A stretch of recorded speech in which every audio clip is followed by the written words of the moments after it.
Welcome to another cursed mining video. I'm glad to be back. Today we'll be taking a look at the RTX 3060 Ti and how it's doing on Ethereum. These cards are still incredibly hard to find, but after weeks of frustration, I just could not resist. The model I got my hands on is a Zotac Twin Edge. And holy smokes, this card is tiny, smaller than even RX 470s or even the tiny 1660 Super. To throw it in the rig, I had to move the molding bracket a bit in order for it to be held up. Today we are trying it in HiveOS. I'd love to put it in my personal system, but honestly I'd rather have it in a rig hashing 24/7. An update on my own upgrade will be coming up soon. Stock I already saw around 55 megahash a second. The tweaking is though where it gets interesting with the card. First I did what I do with any Nvidia card. Down with the power limit.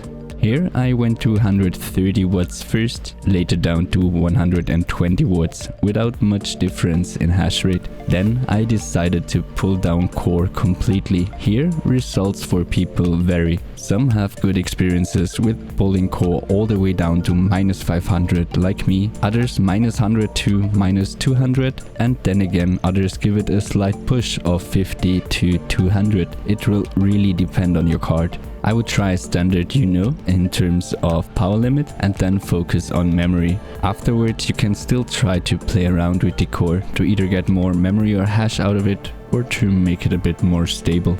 So yeah, the most important part is memory, and this card really likes memory overclock. I went in +200 increments up to +2400, leaving me with almost 62 megahash a second. It really is a thankful card in terms of overclocking and memory, but after a few days of letting it run, I encountered the same as others, a lot of discarded shares. So I dialed the overclock back a little bit and it runs stable. For now I was at a conservative 2200 and now super stable during those profitable times. This still gives me 60.5 megahash a second at 120 watts. That card really is great and there is not much you can get wrong. Typical Nvidia for me. Find a nice power limit, then see how far you can go with the memory. Honestly an impressive card while being tiny, and it stays absolutely cool. Also only one 8-pin on the Zotac model, so even better for us miners.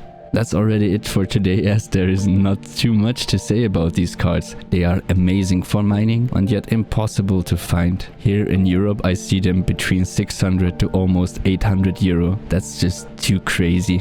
But I'm trying to keep my eyes open for deals, and of course there's more stuff upcoming. I'm glad that I've been able to return with showing you new hardware. Next week we'll jump into a big crypto topic I wanted to do for some time. Before I'll be showing you what I've been building in my break and even more hardware to talk about. I can say I've really done some inventory here. I hope January treated you well. I think I'm probably the only crypto YouTuber that disappeared in the hype of the bull market, but it is what it is. I'm glad to be back and content is waiting for you. I hope all of you are doing well. Let me know what your most efficient mining card is and what you got your hands on.